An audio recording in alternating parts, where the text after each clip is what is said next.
ببین خیلی مهمه که داستان ما خیلی خفن باشه. برین اساطیر تاریخی رو پیدا کنین، سعی کنین گیم پلی بازی یه جوری باشه که انقلابی ایجاد کنه در صنعت گیمینگ. گیمرها پول میدن به ما، توقع دارن داستان خفن باشه، گیم پلی خفن باشه، همه چی انقلابی و خفن.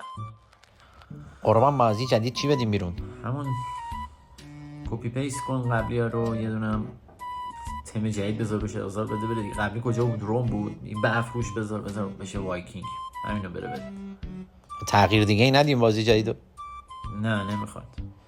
سری های قدیمی مثلا پرنس آف پرشیا و اسپرینتر سل رو دوباره منتشر نکنیم. نه نمیخواد. آخه اون خیلی پرطرفداره، بذار دوباره بسازیم دیگه. خیلی همه دوستشون دارن. میگن چرا؟ بیا برای اینکه خیلی خفن بشیم توی اساسینز کرید جدید سیاه پوست و زن داشته باشیم.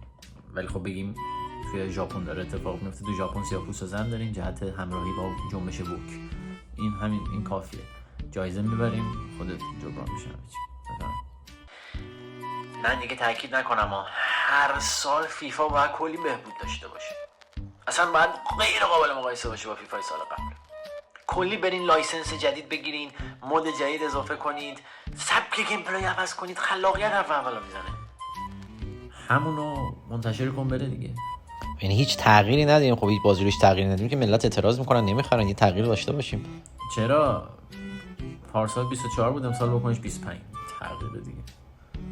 لیست بازیکن‌ها تو التیمیت تیم هم مزخرف‌تر باشه، پک‌ها چرت پول پول پول پول پول پول پول پول پول پول پول پول پول پول. برای تو خدا باید بازی جدید ما یک مشت محکم به دهان امریکا بکوبه. مبارزه در خلیج عدن در راه آرمان‌های ماست. سرباز ایرانی جیش میکنه بر سر سرباز امریکایی. این بازی ماست. بازی‌های ما در جهت آرمان‌های ماست.